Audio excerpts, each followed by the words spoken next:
Thương hiệu vui chơi giải trí Sun World hân hạnh đồng hành cùng chương trình.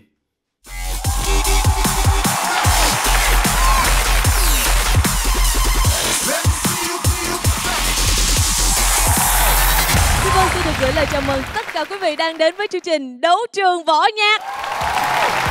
Thưa quý vị, chương trình Đấu Trường Võ Nhạc do Đài Truyền hình Thành phố Hồ Chí Minh phối hợp cùng công ty truyền thông giải trí Điền Quân thực hiện và với sự đồng hành của thương hiệu vui chơi giải trí Sun World.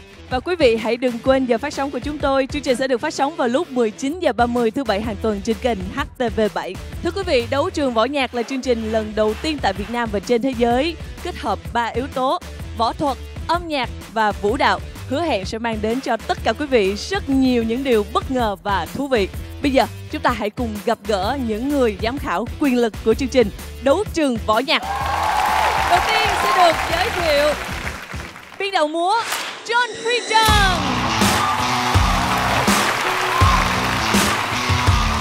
giám khảo võ sư diễn viên hành động Trang Mai Nguyễn,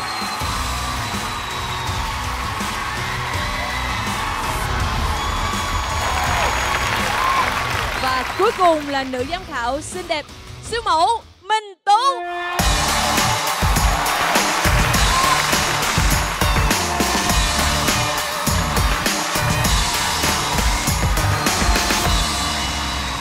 Thưa quý vị, và như thường lệ qua mỗi vòng thi của Đấu Trường Võ Nhạc thì chúng ta sẽ chào đón một vị giám khảo khách mời. Xin được giới thiệu đạo diễn Lê Hoàng.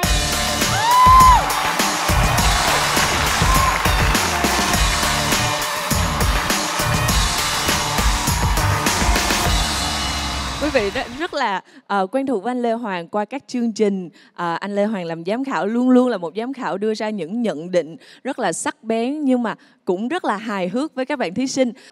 Cho Thúy Vân hỏi là cảm nhận của anh khi mà anh tham gia một chương trình như là Đấu Trường Võ Nhạc kết hợp 3 yếu tố âm nhạc, võ thuật và vũ đạo. Anh mong chờ gì ở các bạn thí sinh của chương trình chúng ta? Phải nói thực là trước khi tham gia, trước khi đến đây thì tôi không bao giờ nghĩ là ba thứ ấy nó đi với nhau. Tất nhiên là giữa võ thuật và vũ đạo thì nó còn đôi lúc nó còn có những nét tương đồng.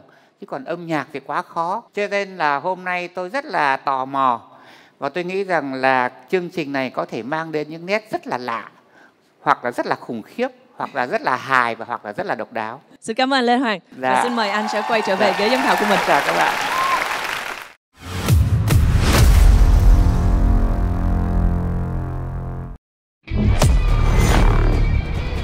Vòng 1 với tên gọi Thượng Đài.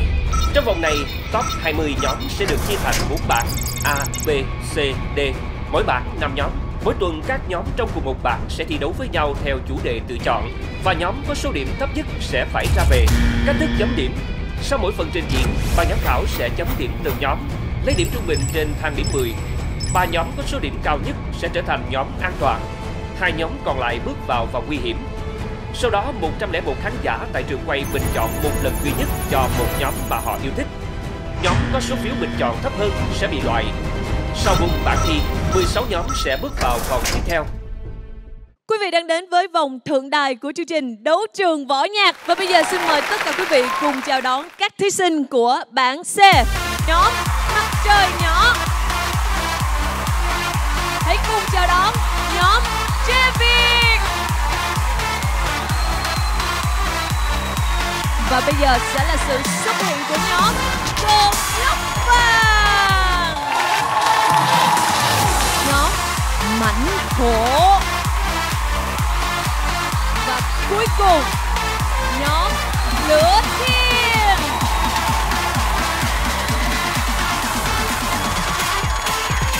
Và đây chính là 5 nhóm thí sinh sẽ thi đấu trong ngày hôm nay. Các bạn cười lên cái được không? Căng quá. Và bây giờ các bạn có thể vào bên trong để chuẩn bị thật tốt cho phần thi của mình nhé. Chúng ta sẽ gặp lại sau. Xin cảm ơn các bạn.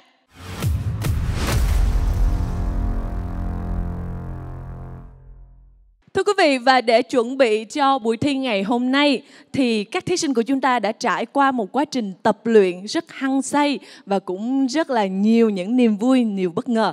Và bây giờ chúng ta hãy cùng xem quá trình tập luyện của các bạn ấy sẽ như thế nào nhé. Xin mời tất cả quý vị.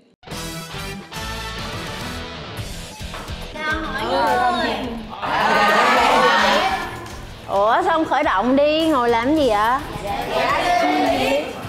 Ngồi xem clip hôm bữa tập á hả? Dạ. Thấy sao? Dạ, quá đẹp. Quá đẹp luôn, tự tin dữ. Chị coi clip này chị coi em ý kiến gì chị? Chị thấy trong đây chỉ có một khiếm khuyết nhỏ xíu à. Là gì chị? Bán thử xem. Biểu cảm khuôn mặt không chị? Đúng rồi. Hay quá. Quá giỏi, quá dữ luôn.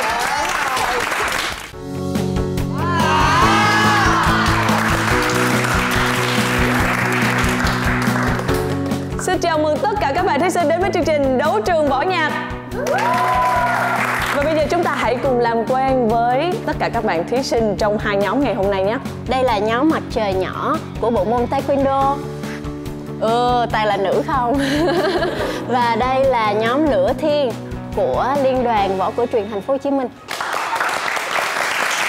Và bây giờ hai nhóm sẽ đứng đối mặt với nhau và chúng ta sẽ có một thử thách nhỏ dành cho hai nhóm ở đây để thể hiện kỹ năng của chúng ta, được không ạ? Bắt đầu!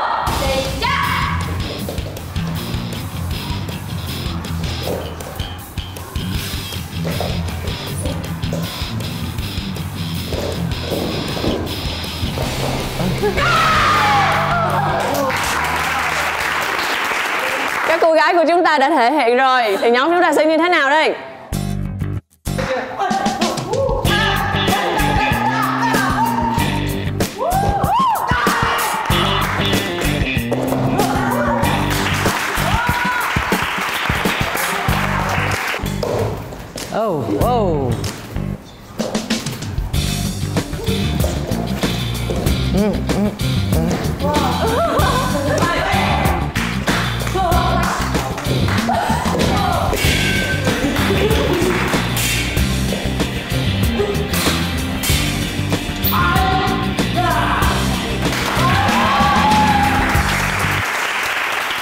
Chúng ta sẽ đến với phần nhận xét của hai giám khảo nhé. Anh Huy, em mời anh. Nói về cái đội ở bên Taekwondo nè, rất là đều. Phần kết lúc tụi em la, cái đó cũng hay, ai cũng hoành tráng, đẹp, bất ngờ. Ok, bây giờ mình phải tập trung thêm về cái hít thở. Tại chừng nào mình làm một cái tiết mục dài hơn, cái này chỉ là 30 giây, thì mình phải tập về cái điều đó nhé.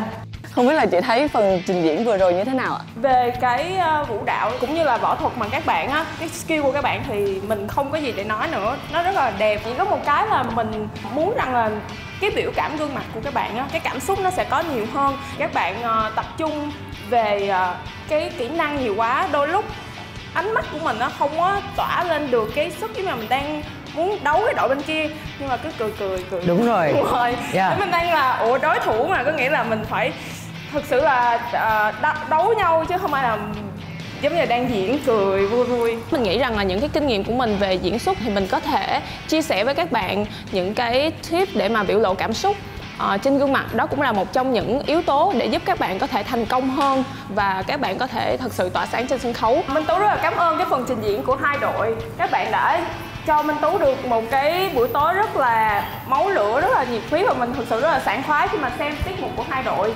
Và Minh Tú hy vọng rằng sẽ được chờ đón các bạn trên sân khấu. Hai đội sẽ thực sự máu lửa nhiệt huyết. Yes. Và nhớ nha, và nhớ hôm nay chúng tôi chỉ thấy một phần rất là nhỏ của hai đội. Đến cái phần thi đầu tiên chúng tôi muốn thấy cái sự lột xác của hai đội nha. Chúc may mắn, chúc thành công. Cảm ơn.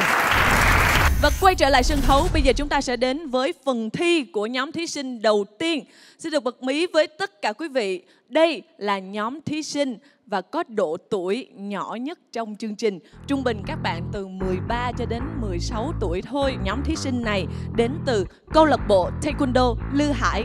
Chúng ta hãy cùng làm quen với nhóm Mặt Trời Nhỏ.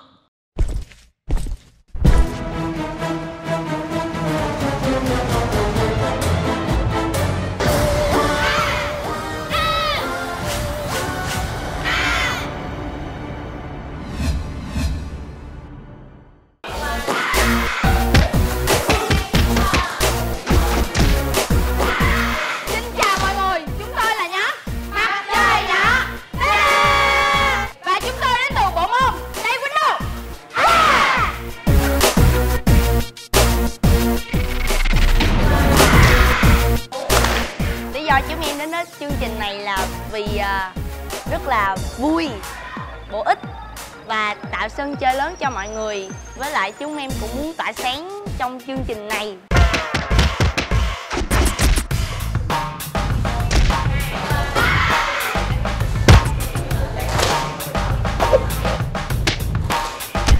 Tôi là Lê Hải, hiện là huấn luyện viên taekwondo phụ trách nhóm mặt trời nhỏ tham gia chương trình đấu trường võ nhạc lần này.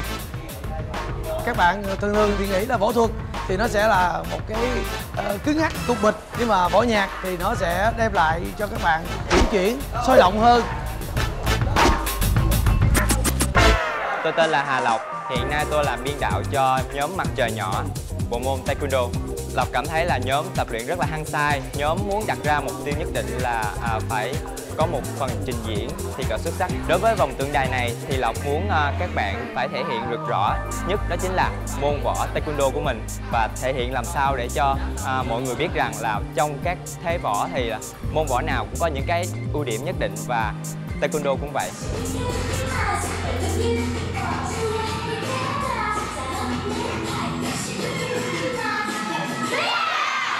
Lộc cảm thấy là các bạn cũng tiếp thu được một vài động tác rất là nhanh, nhưng mà trong những cái động tác đó thì Lộc muốn là nó phải vô chính xác những cái beat nhạc, những cái nhịp nhạc hơn. Lộc muốn các bạn phải thiệt là tập trung và biến những cái yếu điểm của mình thành những cái ưu điểm để phát huy hết khả năng của mình. Và nhóm em sẽ luôn cố gắng và giành chiến thắng cho đội mình.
Và đây chính là nhóm Mặt Trời Nhỏ.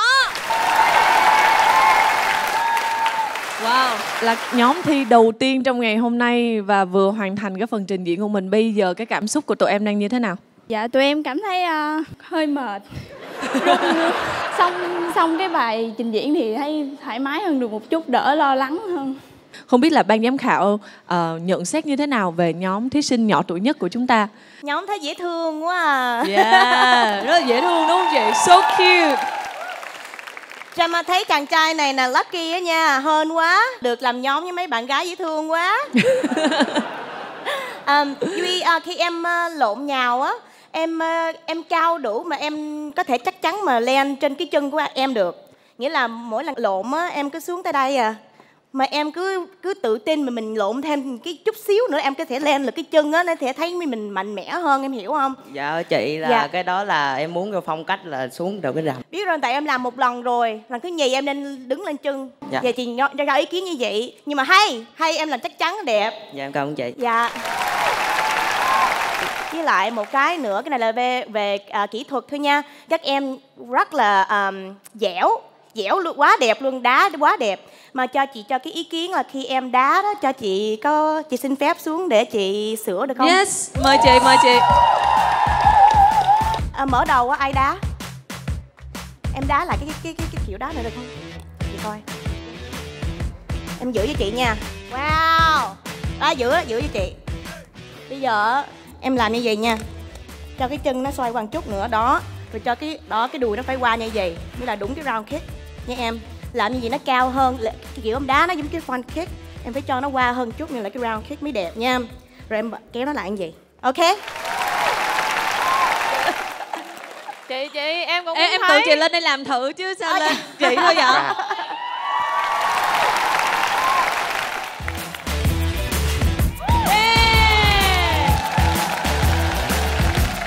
Thank you so much chị. Còn bây giờ chúng ta sẽ đến với những lời khuyên, những lời nhận xét của giám khảo John Huy Trần. Xin mời anh. Về cái kỹ thuật taekwondo của các em thì anh cũng thấy nó rất là tốt nha. Bây giờ nếu mà mình nói về cái phần vũ đạo, động tác thì cũng đẹp và cũng dễ thương. Nó có mấy cái nó cũng hợp với cái tuổi của các em.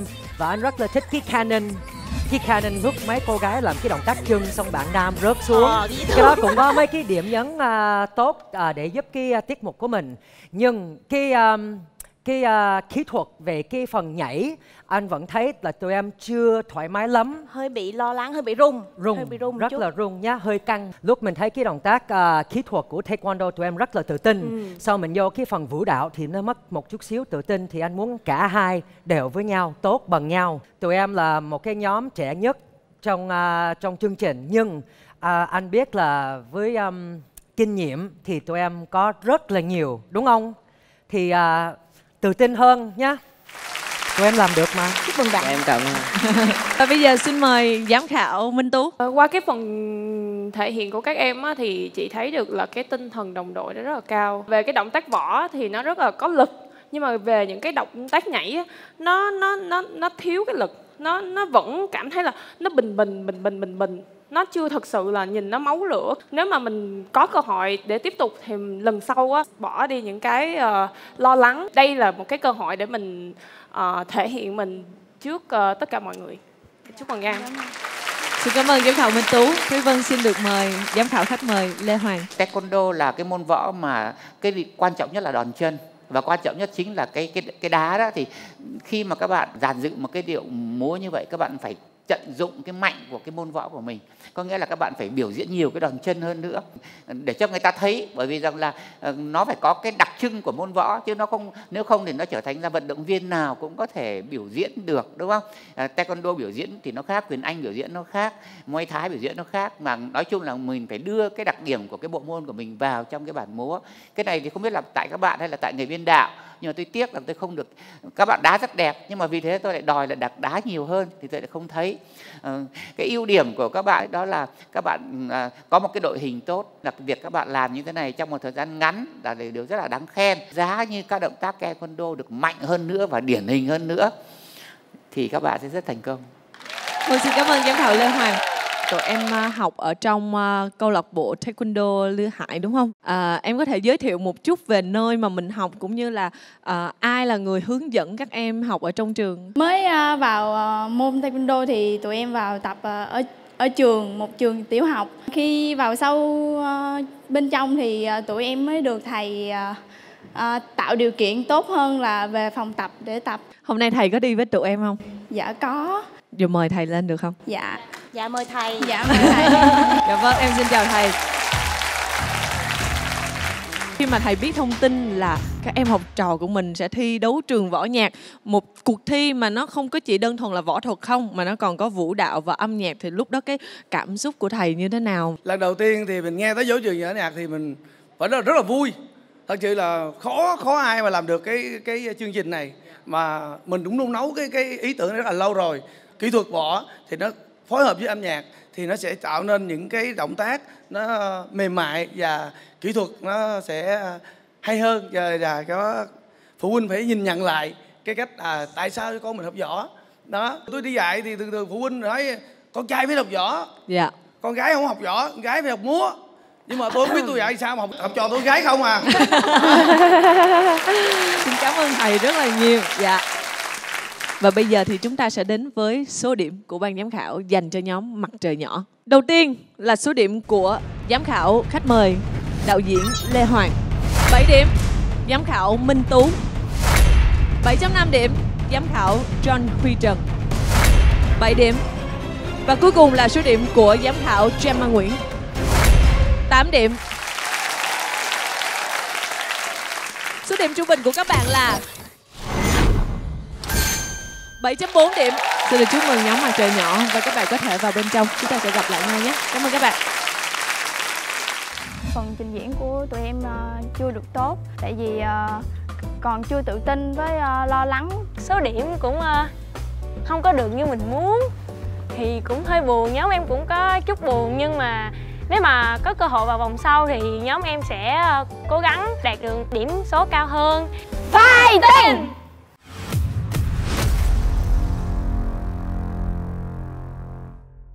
Và thưa quý vị, bây giờ lần đầu tiên trên sân khấu đấu trường võ nhạc, chúng ta sẽ gặp gỡ một đại diện đến từ môn võ Muay Thái. Và hãy cùng chào đón nhóm Mãnh Hổ.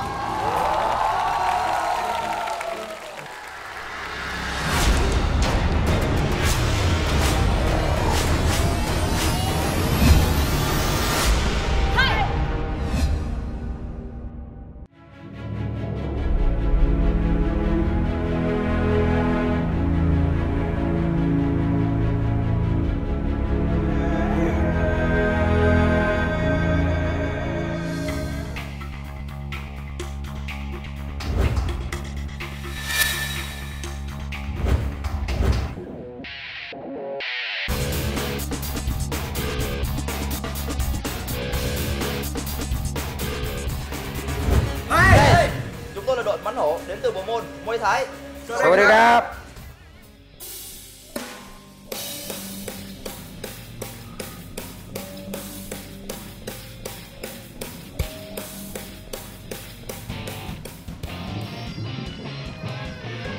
Đấu trường võ nhạc tạo cho đội mình một sân chơi mới, giúp cho đội mình có những trải nghiệm thú vị, qua đó mang Muay Thái đến gần với mọi người hơn. Trong vòng tượng đài mình muốn mang lại một màu sắc truyền thống kết hợp với sự hiện đại của Muay Thái, qua đó thể hiện sự vui nhộn của đất nước Thái Lan. Và như các bạn đã biết thì Muay Thái là một bộ môn rồi có tính đối kháng cao, cho nên vì thế là cái việc mà hòa mình vào cái âm nhạc của team mình thì nó cũng hơi khó. Ở vòng đầu tiên này mình có đặt ra cho các bạn là nghe được nhịp, từng pháp từng nhịp một. Các bạn chưa từng tham gia một cái cuộc thi hay là một cái chương trình võ nhạc nào. Đó là yếu điểm lớn nhất của các bạn. Bỏ qua những cái vấn đề đó, các bạn vẫn cố gắng tạo ra một màn trình diễn tốt nhất có thể của các bạn. Trong vòng thi thượng đài đầu tiên thì đội Mãnh Hổ mình hứa hẹn sẽ mang đến cho các bạn một tiết mục hết sức thú vị, độc đáo và mới lạ. Các bạn hãy chờ xem. Yeah.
Dễ thương không quý vị? Vỗ tay lớn lên cho nhóm Mạnh Hổ. Xin mời giám khảo Trâm An Nguyễn. Thật ra mới mở đầu á, thì thấy nó cũng có lý nhưng mà cũng hơi không có được cái sự hào hứng. Mới bắt đầu nha, ok cũng được nha, từ từ nó lên cao nha, cái như là cái bài trình diễn này nó từ đây mà nó cái độ nó lên nó cũng nhất là cái cuối cùng á, từ ở giữa nó bắt đầu cái nhạc mà nó nổi bùng lên nó mới thấy vui. Với lại cái em ở giữa nó so cute.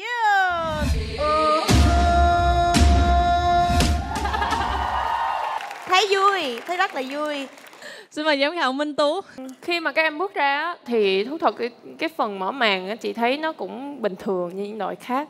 Những cái động tác ok nó đều nhưng mà nó đơn giản, toàn múa tay, múa chân. Nhưng mà bắt đầu từ nửa bài sau á, thì mình thấy được cái tinh thần nó cao trào hơn rất là nhiều. Theo như cái thông tin chị được biết đó là các em chưa được tiếp xúc với võ nhạc. Nhưng mà chị thấy về cái phần âm nhạc thôi nha. Khi mà các em cảm á, thì nó rất là tốt. Cái gương mặt từng bạn nó rất là happy, nó là vui. Nhưng có cái đoạn giữa và cái đoạn cao trào mà một bạn chạy lên xong rồi giật cái bạn kia xuống á, thì chị đang đợi cái đó nhưng mà cái đó thì nó bị tự nhiên chị đứt, nó chỉ đứng lại thôi. Phải chi cái kết cuối cùng á, cái pha cuối cùng là cái pha thuyết phục nhất, là giọng xuống á, thì cái đầm thì mình sẽ cảm thấy là ok, nó thuyết phục mình, nó đỉnh điểm. Và bây giờ xin mời phần nhận xét của giám khảo John Huy Trần. Xin mời anh ạ. Cái bài này anh thấy tụi em giới thiệu một cái mới của Muay Thai. Một cái anh chưa bao giờ thấy là cái phần mềm và mượt. Vì mỗi lần nó có mấy lần anh cũng tập Muay Thai và anh thấy nó rất là mạnh và khỏe. Mà trong cái bài vừa rồi thiếu cái phần đó. Tụi em cũng có sử dụng mấy cái động tác và kỹ thuật của Muay Thai, nhưng mà đối với anh nó chưa có cái sự dứt khoát. Đây cũng là một cái kỹ thuật rất là quan trọng, nhưng mà cái cách tụi em làm đó đối với anh nó chưa đủ. Chị cho ý kiến là như là khi em làm mấy cái động tác như vậy nè, thì em dùng cái tay này mà mình có cái sự mà nó ngừng á, mà nó nghe được cái tiếng luôn đó, thì thấy nó mạnh mẽ hơn. Với lại như là mình thử bay đi, mấy cái động tác mà mình tuy rằng nó không có bự á, mình nhảy lên á, nó sẽ bự ra, nó thấy bự ra lên. Dạ, cho nó có mấy cái sự bất ngờ hơn. Vì nhiều thứ trong cái bài này anh đoán được. Chỉ có một chỗ anh không đoán được là cái phần là hình như là mấy bạn rớt xuống, xong một bạn còn lại đứng lên và làm mấy cái động tác dance sport đó. Cái đó là ví dụ một cái bất ngờ rất là nhỏ, một cái điểm nhấn rất là nhỏ như vậy, nhưng mà nó làm cho cái bài của mình hay. Thì anh muốn thêm cái bất ngờ như vậy, nhưng mà đến từ cái võ thuật của mình. Ok. Và xin mời phần nhận xét của giám khảo Lê Hoàng. Em xin mời anh ạ. Đầu tiên là như thế này, cái phông nền của Muay Thái khi mà các bạn biểu diễn thì tất cả mọi người đều chờ đợi một cái gì đó quyết liệt. Thì ở đây khi người ta chờ các bạn Muay Thái thì người ta tưởng tượng là một cái gì nó phải ghê gớm lắm, nó phải có tính đối kháng hoặc là nó có tính mạnh mẽ, và các động tác nó phải rất là nhanh, rất là mạnh và rất là thay đổi liên tục. Thì rất là tiếc là thế này. Thứ nhất, các bạn dùng nhiều thời gian quá cho cái việc mở màn. Nghĩa là thời gian ở trên sân khấu cho một cái bài biểu diễn ấy là nó rất là quý giá. Một phút là một giây là bằng vàng. Thế các bạn dùng rất nhiều thời gian cho cái việc chào, thì các bạn ấy thành ra là người ta bị trùng. Đấy là một cái điều rất là tiếc. Cái này nó thuộc về cái gọi là cân đối thôi. Nghĩa là mình không được dùng nhiều thời gian quá cho cái việc giao tiếp như thế. Mình phải đi ngay vào cái nội dung, đặc biệt là với cái môn võ này. Thà các bạn gọi là làm các bạn làm có thể bị over lên một chút, các bạn làm có thể bị quyết liệt một chút, là xem hơi sợ một chút, nhưng mà người ta thấy đã. Còn đây là người ta thấy chưa đã, thì cái tính chất của Muay Thái mà chưa đã thì theo tôi nghĩ là nó chưa đạt lắm. Hơi tiếc điều đấy. Vâng, xin cảm ơn những phần nhận xét của giám khảo Lê Hoàng. Và bây giờ sẽ là số điểm của ban giám khảo dành cho nhóm Mạnh Hổ.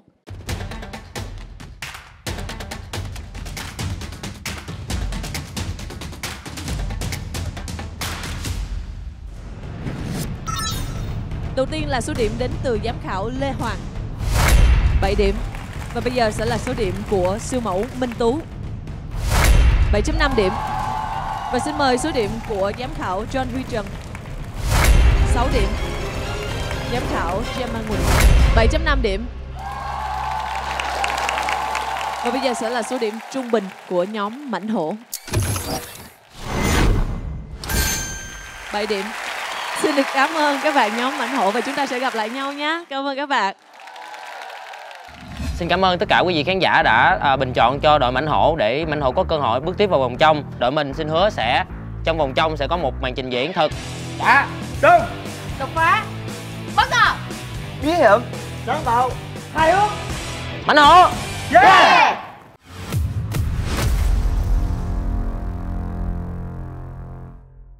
Bây giờ chúng ta sẽ đến với nhóm thí sinh tiếp theo.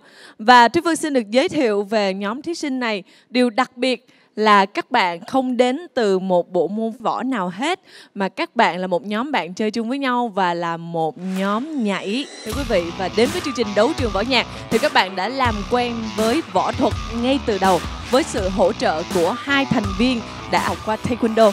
Và bây giờ chúng ta hãy cùng làm quen và chào đón nhóm Cơn Lốc Vàng.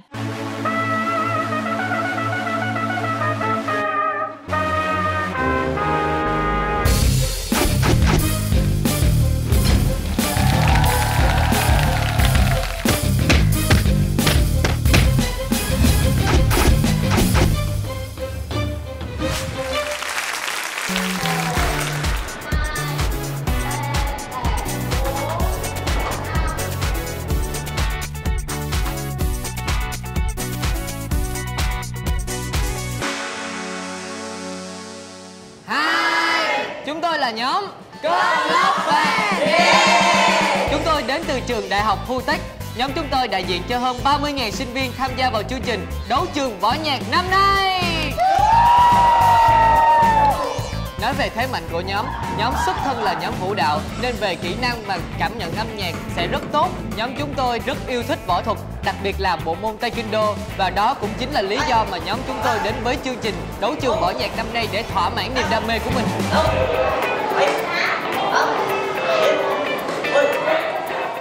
Bảng C là bạn có nhiều đối thủ đáng gờm.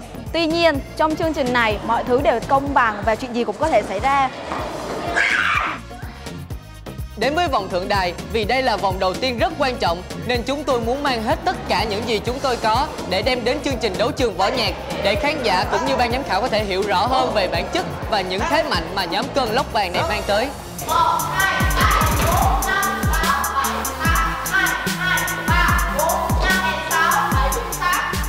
Xin chào, tôi là Minh Trực và tôi là cố vấn biên đạo của nhóm Cơn Lốc Vàng. Về tình hình tập luyện của nhóm Cơn Lốc Vàng thì các bạn tập luyện rất là hăng say và các bạn rất là cố gắng. Như các bạn đã biết, đây là một nhóm chuyên về vũ đạo trong cuộc thi. Thì các bạn rất là đam mê và các bạn rất là nhiệt huyết trong việc mà kết hợp những cái sự sáng tạo mới mẻ. Các bạn được tiếp xúc với bộ môn võ đạo mới. Nhưng mà bên cạnh đó khó khăn cũng có. Khó khăn ở chỗ là bạn chỉ vừa mới tiếp xúc với bộ môn này ở một thời gian rất là ngắn. Thì cũng là một cái bài toán khó cho cả biên đạo và cả nhóm.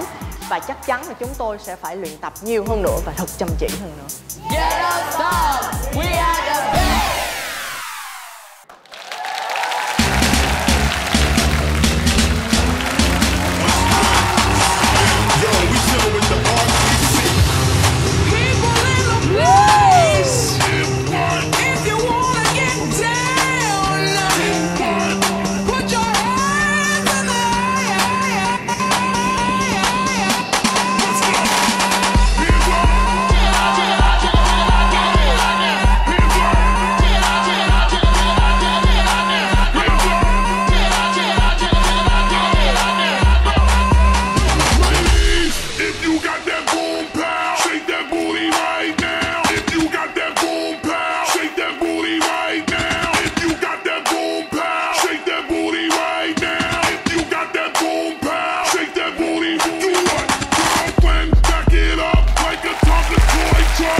cho Mo hỏi được không? Mới bắt đầu học võ phải không? Mới bắt đầu học võ mà sao ai cũng có đai đen hết vậy? Làm Chính sao? xác, chính xác, chính xác. Dạ tụi em mới học võ chị. Hay quá vậy, đi tiệm nào mua vậy?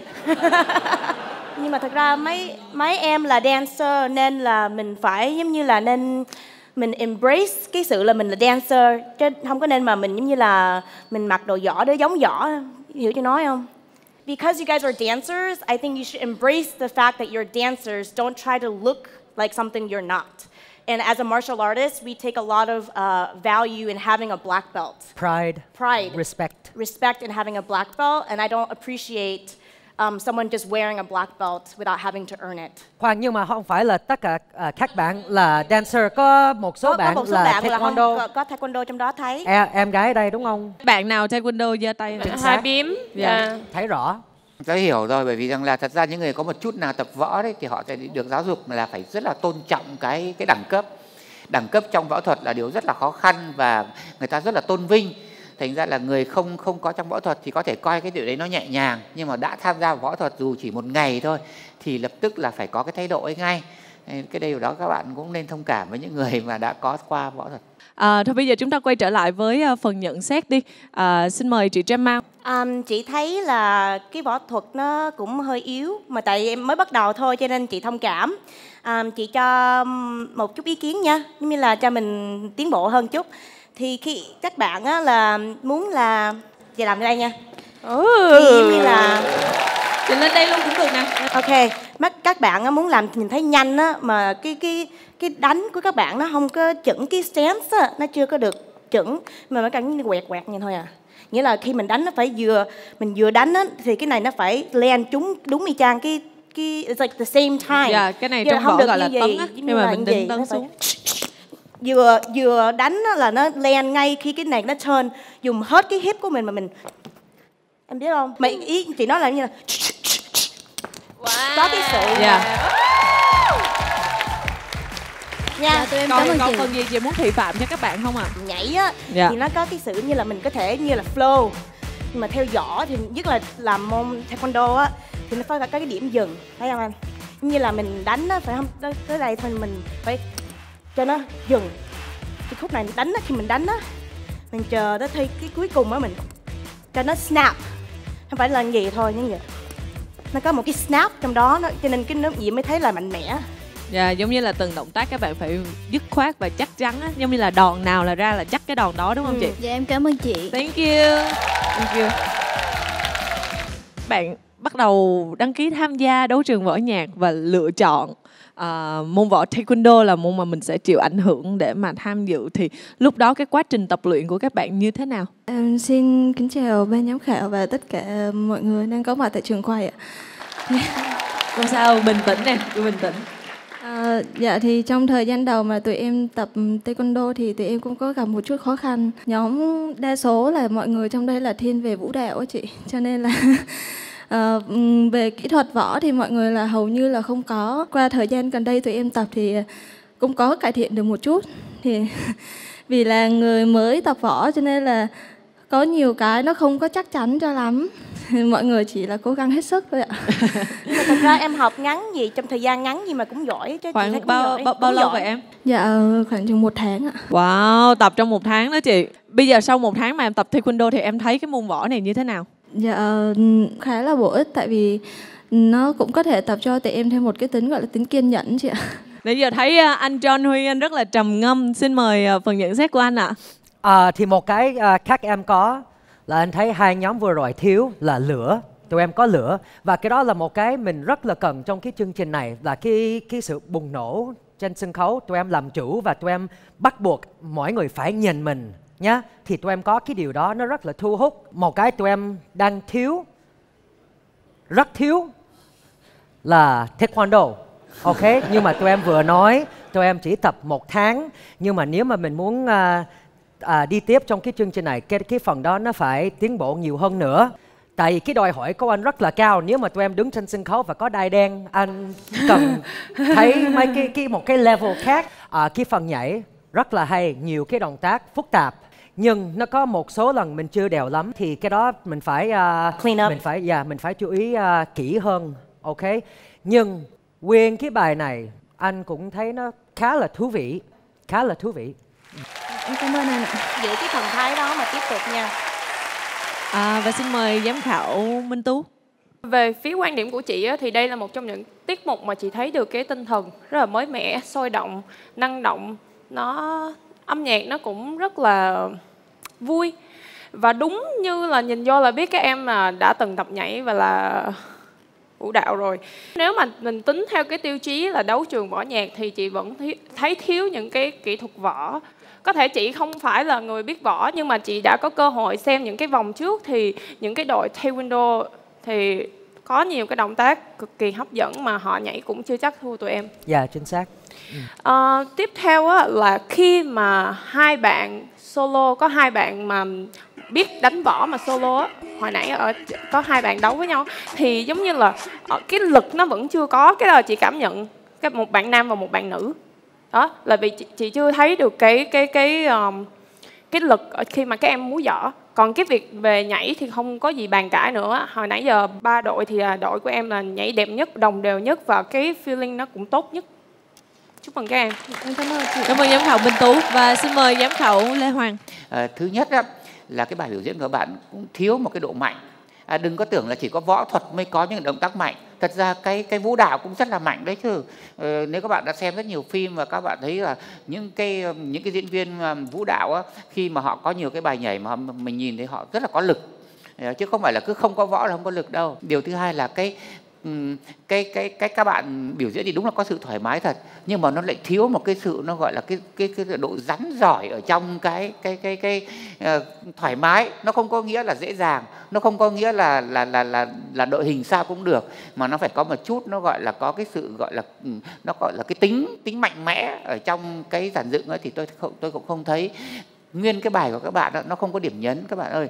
Nó có nhiều cái động tác xen kẽ nhau rất là nhanh nhưng mà nó không có cái điểm tác cao trào. Thật ra một cái bài biểu diễn, một cái bài múa đó, thực ra nó cũng giống một bộ phim. Tất nhiên nó ngắn hơn rất nhiều nhưng bộ phim nó có cao trào. Thì cái bài múa nó cũng vậy, nó có cao trào đó. Thì các bạn không có cao trào đó, các bạn cứ thay đổi liên tục. Cái sự thay đổi đó nó không nhằm một cái mục đích. Người Việt Nam hay dùng cái từ này này. Cái từ này mà tôi nghĩ trong trường hợp này thì tôi nghĩ có thể dùng cho các bạn được. Cái là vui là chính. Đó là xem các bạn thì thấy vui, nhưng mà chưa thấy khâm phục và chưa thấy nể phục và chưa thấy giật mình.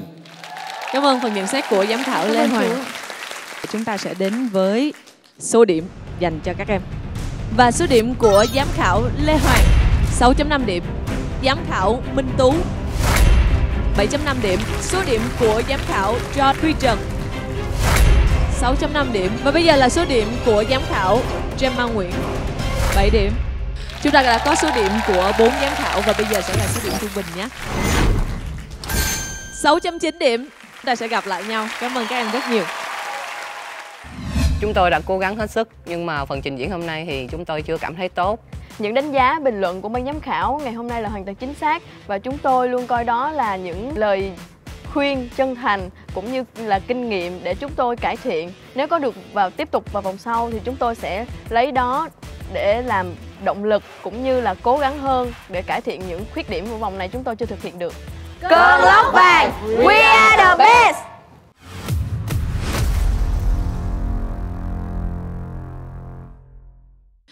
Thưa quý vị, và bây giờ chúng ta sẽ đến với một đại diện đến từ môn phái Võ Lâm Tân Khánh Bà Trà.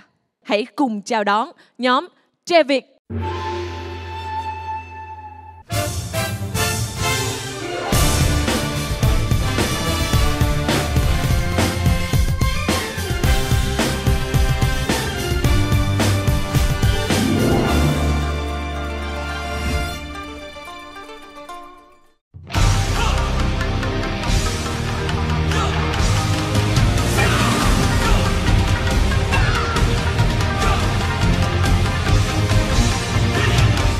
Chào tất cả các bạn, chúng tôi đến từ nhóm Tre Việt. Chúng tôi đến từ câu lạc bộ võ cổ truyền thuộc môn phái Tân Khánh Bà Trà Việt Nam.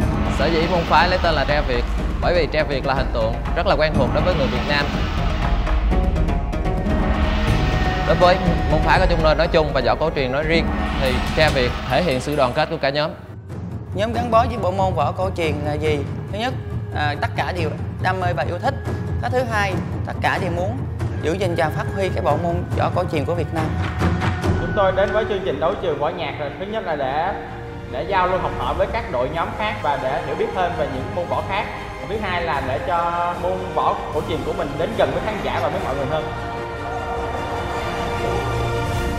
Khó khăn của nhóm thì rất là nhiều. Cái thứ nhất là nhóm không có am hiểu về âm nhạc nhiều, với lại về võ thuật thì nó cứng, còn về bên âm nhạc và vũ điệu thì nó nhẹ nhàng hơn.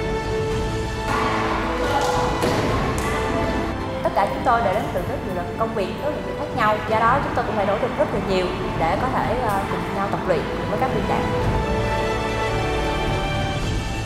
Cái tinh thần luyện tập của các bạn á, là các bạn đã mang tới cho mình một cái cảm giác là cái tinh thần thượng võ của bộ môn võ cổ truyền. Bước vào cái vòng thi đấu này thì tôi đã pha hơi thở của bộ môn múa đương đại và võ cổ truyền nhằm phát triển cái mới, cái hiện đại nhưng mà vẫn không mất đi được cái nét đặc trưng của bộ môn võ cổ truyền.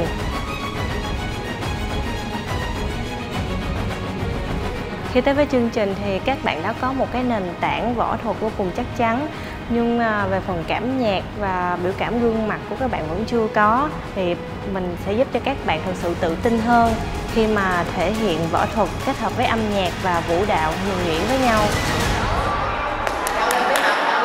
Jamie hứa hẹn sẽ mang đến cho quý vị khán giả một màn trình diễn thật là bùng nổ, thật là hấp dẫn. Quý khán giả hãy cùng chờ đợi xem nhé. Yeah!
Ban giám khảo, mọi người thấy phần trình diễn vừa rồi như thế nào ạ? Xin mời đạo diễn Lê Hoàng.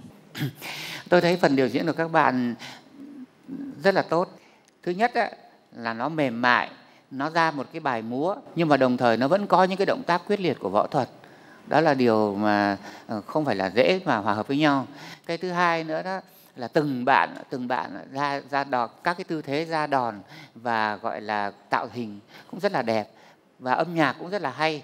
Nó chỉ có thiếu một chút thôi, đó là cái sự đồng đều thì nó vẫn còn hơi trục trặc, thì cái này tôi cũng nghĩ khó trách được, vì chắc là thời gian tập cũng không nhiều, với lại các bạn không phải là quen những cái kiểu tập của múa. Có một cái điều rất là đáng tiếc là cái đỉnh cao á, lúc mà cái bạn nữ chạy lên lưng các bạn để lên làm thành như một cái tháp á, không làm cái động tác đấy thì thôi, nhưng mà đã làm á, thì phải làm cho nó rất là đẹp và rất là tự tin. Cái bạn lên hơi bị run, nói thật ra là nó hơi chưa đạt yêu cầu. Chứ nhìn chung thì rằng là cái tiết mục của các bạn hấp dẫn và có thể gọi là sự kết hợp giữa võ thuật và vũ đạo khá nhuần nhuyễn. Xin cảm ơn. Vâng, xin cảm ơn đạo diễn Lê Hoàng. Môn phái mà mình đang theo đuổi là Võ Lâm Tân Khánh Bà Trà, thì các bạn có thể chia sẻ một tí xíu về môn phái của mình không ạ? Mình cũng chia sẻ, thực sự đây là bộ môn võ cổ truyền của văn dân tộc. Thì võ cổ truyền dân tộc thì chắc ai cũng đã biết, trải qua thời xa xưa dựng nước giữ nước. Thì mình và các bạn cũng đam mê bộ môn này thì cũng mới theo đuổi học hỏi. Thì thứ nhất á, là muốn biết thêm về cái lịch sử hào hùng của dân tộc. Thứ hai nữa, mình rèn luyện cơ thể. Thứ ba nữa, trau dồi đạo đức để mình áp dụng vào đời sống, và những cái kỹ năng mà thực chiến để tự vệ ngoài đời sống tốt hơn. Xin cảm ơn tinh thần thượng võ của các bạn. Tiếp theo chúng ta xin mời giám khảo Minh Tú. Đây là cái quan điểm cũng như là cái sự nhìn nhận cá nhân của mình. Thì đầu tiên á, là mình khá ấn tượng với cái phần mở màn.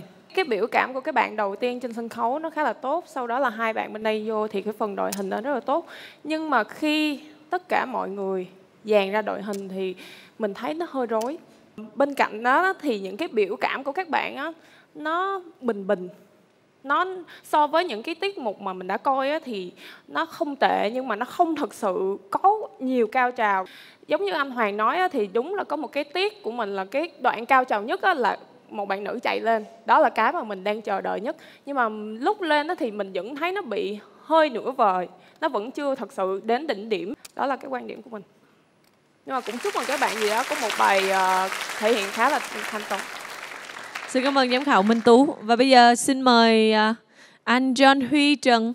Nhiều cái đẹp trong cái bài này đến từ bạn Trọng ở phía sau. Cái kỹ thuật của em đó rất là đẹp, rất là tuyệt vời. Mấy cái động tác tay, cái động tác chân đó, mọi thứ em làm anh thấy nó rất là hay.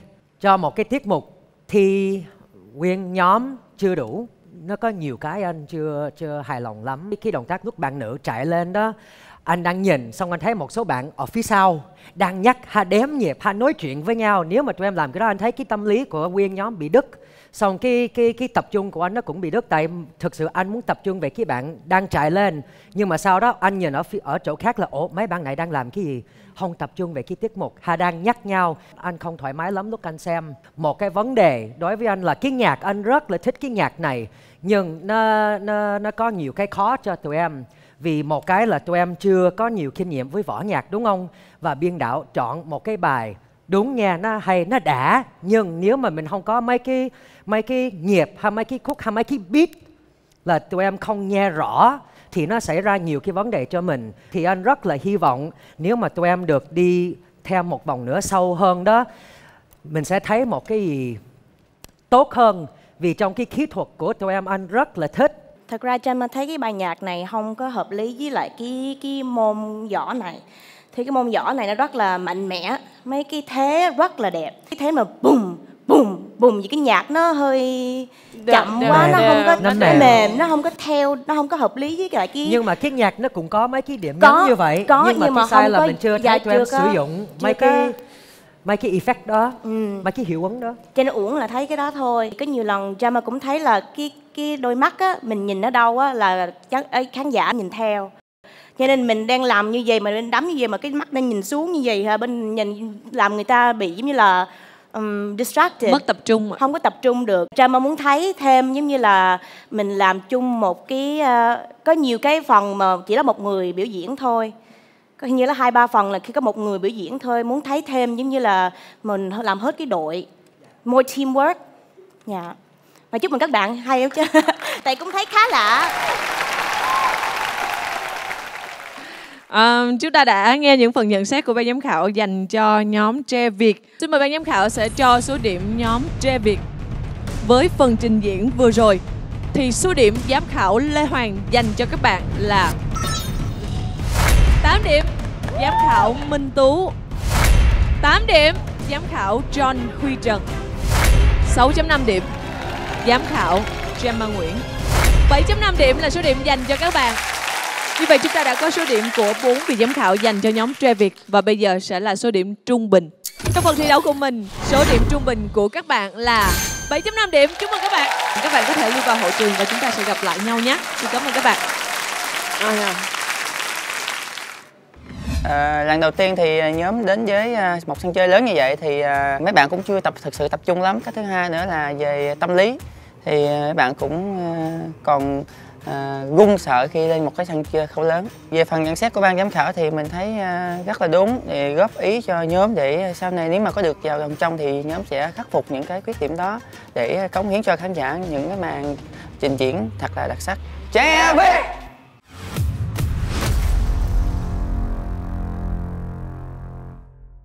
Và bây giờ chúng ta hãy cùng đến với nhóm cuối cùng của bảng C ngày hôm nay. Đây là một đại diện đến từ Liên đoàn Võ Cổ truyền Thành phố Hồ Chí Minh và hãy cùng chào đón nhóm Lửa Thiên.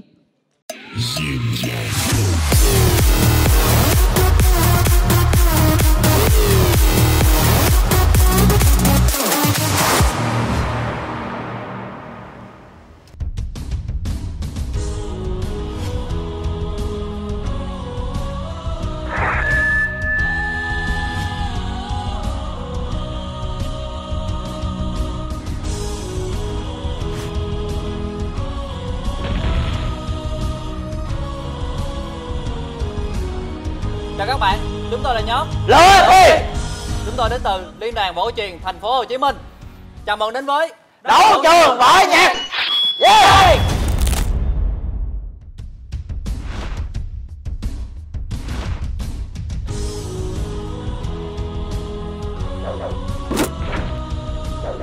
Nhóm chúng tôi chọn tên nhóm là Lửa Thiên bởi vì muốn thể hiện sức mạnh, sự năng động và sự nhiệt huyết của tuổi trẻ như một ngọn lửa luôn bùng cháy.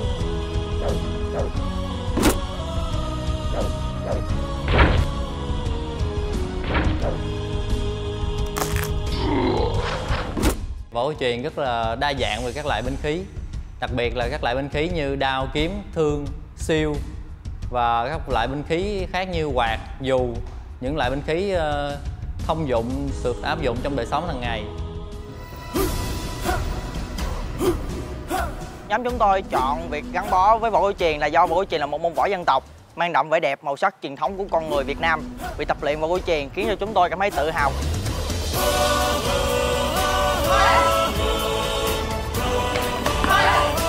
Chúng tôi chưa bao giờ nghĩ một người học võ phải đi học nhảy, nhưng qua chương trình được tiếp cận với võ nhạc và được biên đạo dẫn dắt thì chúng tôi thấy nó rất là thú vị và nó sẽ giúp ích cho chúng tôi vào những việc thi đấu và tập luyện sau này. Cái khó khăn mới khi mà chúng em tập luyện là chúng em chưa quen đến những cái động tác vũ đạo khi mà kết hợp với nhạc. Thuận lợi là nhóm chúng em đã tập luyện võ được nhiều năm, cho nên các bạn rất là nắm bắt nhanh các động tác.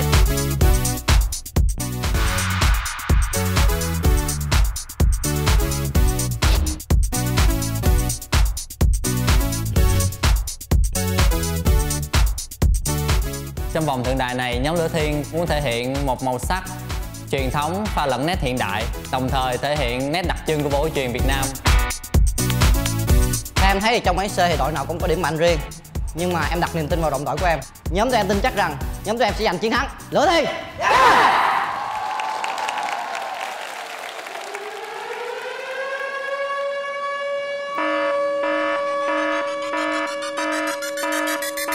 It's history in the making, bro. It's been a long time coming. It's finally here.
용서줄게.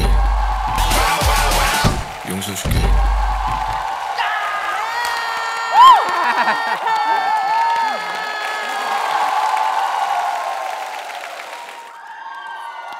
Và đây là nhóm Lửa Thiên. Từ đầu đến giờ tôi mới thấy được một tiết mục mà cả 4 vị giám khảo đều vỗ tay cho tiết mục này. Xin mời phần nhận xét của giám khảo Lê Hoàng. Em xin mời anh ạ. Tôi nghĩ rằng đây là tiết mục mà hay nhất, theo cá nhân của tôi, hay nhất trong hôm nay. Các bạn làm được rất là nhiều điều. Thứ nhất là các bạn đưa lên sân khấu một cái đội hình rất là đông, nhưng mà nó vẫn không rối loạn. Đấy là điều không phải là dễ. Thứ hai nữa là các bạn đúng là vừa võ thuật và vừa vũ đạo rất là khá. Và thứ ba nữa là cái thái độ của các bạn. Cái thái độ của các bạn vừa vui vẻ lại vừa quyết liệt. Cái thứ tư nữa là các bạn có nhiều cái động tác và nhiều cái tư thế rất là bất ngờ, không phải là dễ dàng trong cái dàn dựng. Và các bạn gây được một cái trong nghệ thuật rất là quan trọng, gọi là gây được không khí. Có nghĩa là làm cho người ta chú ý và người ta hào hứng liên tục, không ngừng một phút nào cả. Đấy là điều rất đáng quý. Mà nói chung là tôi đánh giá rất là cao các bạn. Xin cảm ơn những lời khen của giám khảo Lê Hoàng. Anh ơi, lời khen tăng tiến cùng với số điểm anh nhé. Dạ vâng, yên tâm. Và xin được mời giám khảo Minh Tú. Tiết mục này có nhiều cái để nói lắm nha. Thứ nhất là khi mà cái đội cuối cùng ra thì 4 đội vừa rồi nó hơi trùng trùng, cho nên là cái cảm xúc của mình nó cũng trùng trùng. Thì nghe lửa đó thì không biết là có thực sự là máu lửa không. Thì khi mà đi ra thì thứ nhất là âm nhạc nó rất là sôi động. Cái tinh thần mà tất cả các bạn mang lại nó cũng rất là tốt. Có những cái thần thái biểu cảm, lúc nào cần mạnh là mạnh, mà lúc nào cần vui là vui. Nó có nhiều cung bậc cảm xúc khác nhau. Ví dụ khi mà các bạn mà võ thì mình thấy được rõ ràng lực và mắt và cái biểu cảm gương mặt của các bạn. Còn khi nào là vũ đạo thì các bạn có một cái độ mềm hơn, thì nó rất là hợp lý. Khúc cuối mà mình vẫn ở đây mình cũng nói là làm ơn cho mình một cái mà thật sự thuyết phục mình, thì đúng là cái khúc cuối cùng mà khi mà cái đòn, cái pha mà vật xuống như là cái kết rất là đẹp, và mình cảm thấy là nó thuyết phục được mình. Thông tin mình được biết là các bạn chưa từng tiếp xúc võ nhạc hả? Dạ thì nhóm em chưa bao giờ được tiếp xúc với võ nhạc. Thực sự thì trước đây tụi em đã biểu diễn nhiều, cũng có nhạc đi kèm, nhưng mà thực tế là chỉ là động tác khớp được với những nguyên một bài, ví dụ một bài 1 phút đi, thì khoảng 30 giây nó có một cái điểm nhấn, thì cái động tác của em sẽ khớp vào đó thôi, chứ không phải là khớp hết từ đầu đến cuối nguyên một bài nhạc. Vậy thì ngày hôm nay mình thấy cái tiết mục của các bạn là cho mình thấy được thêm là các bạn cũng có cái năng khiếu cảm thụ âm nhạc, và mình thấy rất là tốt. Chúc mừng các bạn. Vậy trước đây là tất cả các bạn có ai đã học nhảy trước chưa? Hay là chúng ta chỉ có theo võ thôi? Dạ, nhóm chúng em chưa có ai từng học nhảy à. Wow, cả 9 bạn luôn hả? Dạ. Có 1 bạn nữ và 8 bạn nam. Xin mời giám khảo John Huy Trần. Thực sự đây là cái tiết mục anh đang mong chờ trong hôm nay. Đây là cái bài anh thích nhất, anh đang chờ một cái bài như vậy. Vì sao? Vì lúc tụi em lên sân khấu mình thấy rõ ràng là tụi em cảm nhận nhạc được, cảm tốt lắm luôn, nghe nhịp. Và cái cách tụi em nhảy trong cái bài này, tụi em chỉ không phải là sử dụng động tác nhảy, nhưng mà tụi em sử dụng cái võ thuật và thay đổi cái nhịp cho nó thú vị. Ví dụ nếu mà mình đi thi mấy cái kata nó chỉ có 1 nhịp, 1, 2, 3, 4, 5. Nhưng mà trong đây tụi em có 1 tà, 2 tà, 3, 4, 5, N6, N7. Cái đó là nó thay đổi. Và nếu mà mình muốn làm như vậy thì mình phải nghe nhạc rất là tốt. Mà chỉ không phải là một số bạn, nhưng mà tất cả mỗi bạn trên sân khấu nghe hay lắm luôn. Thì cái phần võ thuật rất tốt, vũ đạo cũng hay, và cái âm nhạc nó thu hút, nó máu lửa, giống em đã nói đó, nó máu lửa. Tụi em rất là lên sân khấu, tụi em bùng nổ, tụi em thu hút, thú vị, sáng tạo, tuyệt vời, tất cả mọi thứ. Em tỉnh, được wake up. Anh nghĩ đây là cái nhóm anh sẽ yêu thích nhiều lắm trong chương trình này. Lần đầu tiên có một cái tiết mục mà khen toàn tập. Xin mời phần nhận xét của giám khảo Gemma Nguyễn. Rất là tuyệt vời. Mà Gemma hơi thất vọng chút, tại thấy trên cái màn ảnh á, thì thấy các em dùng binh khí nhiều, mà lần này không có dùng binh khí. Như mình muốn giấu nghề hay sao vậy? Nếu mà chị muốn chúng em biểu diễn binh khí thì chúng cho em vô vòng trong phải không? không chúng em có thể biểu diễn ngay trên sân khấu này cũng được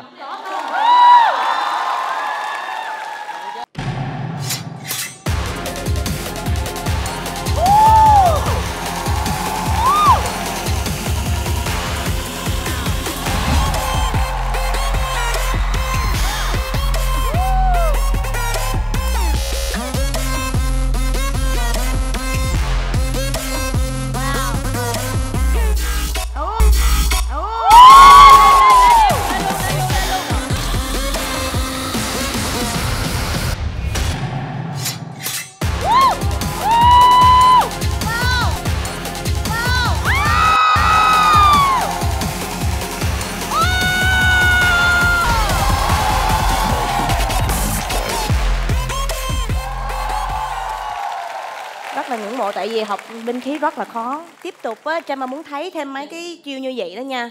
Như là bây giờ mình biểu diễn mình riêng một mình thôi, mà mình làm sao mình biểu diễn hết một cái đội được không? Lần sau mình biểu diễn với binh khí nè, mình dùng đánh lộn với nhau nha, làm giống như là teamwork hơn nha. Dạ vâng, vẫn câu nói quen thuộc ạ. Muốn thấy thì cho điểm cao, vào vòng sau sẽ thấy. Cảm ơn chị.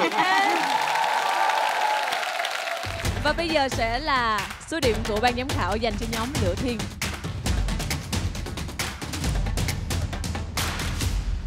Đầu tiên là số điểm từ giám khảo Lê Hoàng, 8.5 điểm.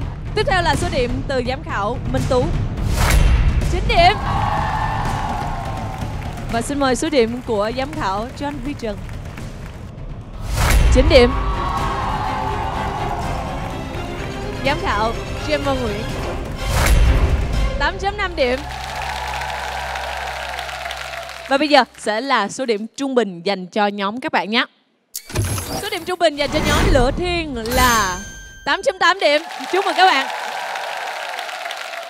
Em cảm ơn anh Thông Nguyễn, người đã biên đạo cho chúng em màn trình diễn vừa rồi. Sau khi nhóm chúng em đạt được số điểm cao nhất từ ban giám khảo là 8.8, nhưng mà nhóm chúng em mong muốn vòng sau chúng em sẽ đạt được số điểm cao hơn. Lửa Thiên, cùng chạy!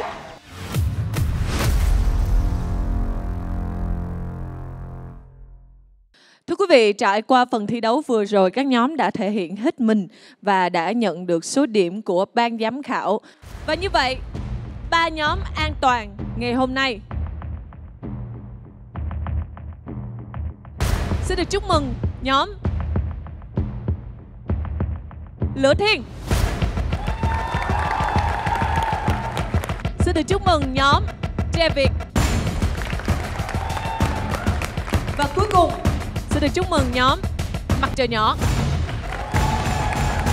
Xin chúc mừng 3 nhóm, các bạn đã thi đấu rất xuất sắc trong ngày hôm nay. Và cảm ơn các bạn, chúng ta sẽ gặp lại nhau ở vòng tiếp theo nhé. Chúc mừng các bạn một lần nữa.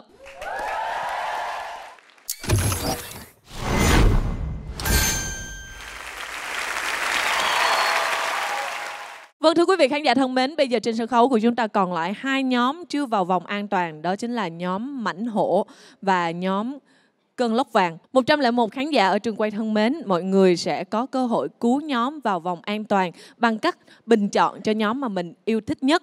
Quý vị có thể truy cập vào website đấu trường-võ-nhạc.com và bình chọn cho nhóm mà quý vị thấy là ngày hôm nay có một phần trình diễn khiến cho quý vị cảm thấy nhóm ấy xứng đáng vào vòng tiếp theo.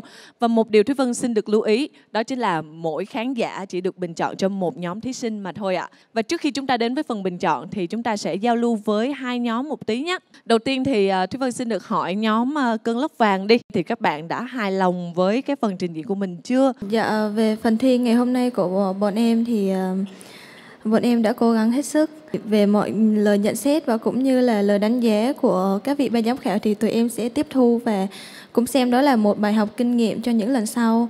Và nếu như là có cơ hội được vào vòng trong thì từ những cái lời đánh giá và nhận xét đó thì tụi em sẽ chỉnh sửa và hoàn thiện nó hơn ạ. Cho Thúy Vân xin được phép giao lưu với nhóm Mãnh Hổ nhé. Và bây giờ chúng ta đang đứng với cái sân khấu này trong cái phần mà loại trừ. Thì cái cảm xúc của các bạn hiện tại như thế nào? Quá trình mà nhóm mình đến với đấu trường võ nhạc thì thực sự ra nó cũng khó khăn. Nhưng mà bài diễn hôm nay thì đội mình đã cố gắng hết sức. Nhưng nó vẫn còn những cái điểm khiếm khuyết mà tự bản thân của mỗi người trong đội cũng đã nhận ra. Và ban giám khảo cũng đã thấy được và nhắc nhở đội trước tất cả mọi người.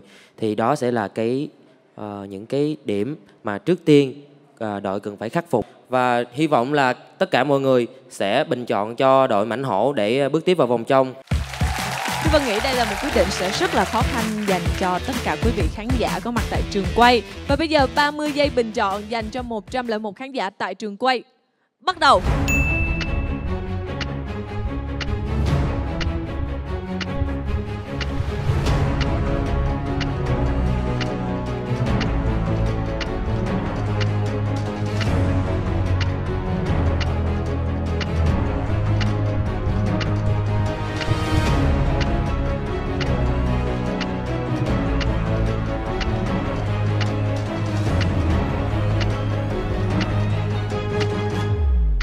Vân xin được công bố.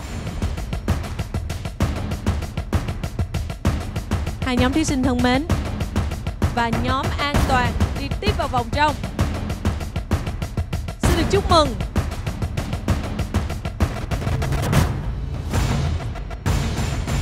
nhóm Mãnh Hổ với số phiếu là 53 phiếu bình chọn. Xin được chúc mừng các bạn. Và rất tiếc phải nói lời chia tay với nhóm Cơn Lốc Vàng. Các bạn đã giành được 48 số phiếu từ khán giả. Và xin mời cả ba nhóm thí sinh an toàn trở lên sân khấu.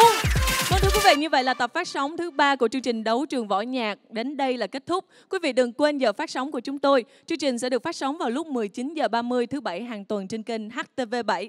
Chương trình Đấu Trường Võ Nhạc do Đài Truyền hình Thành phố Hồ Chí Minh phối hợp cùng công ty truyền thông giải trí Điền Quân thực hiện và với sự đồng hành của thương hiệu vui chơi giải trí Sun World.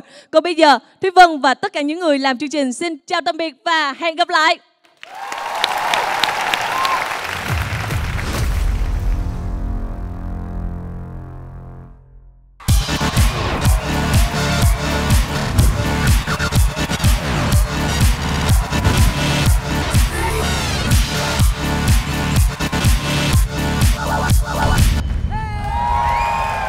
Bài vừa rồi rất tuyệt vời, nó rất là hay, đẳng cấp. Bài này cũng không có gì để chị chê nữa. Cái không khí càng về sau thì nó càng hấp dẫn hơn. Đón xem tập 4 Đấu Trường Võ Nhạc phát sóng vào lúc 19h30 ngày 5 tháng 5 năm 2018 trên kênh HTV7. Thương hiệu vui chơi giải trí Sun World hân hạnh đồng hành cùng chương trình.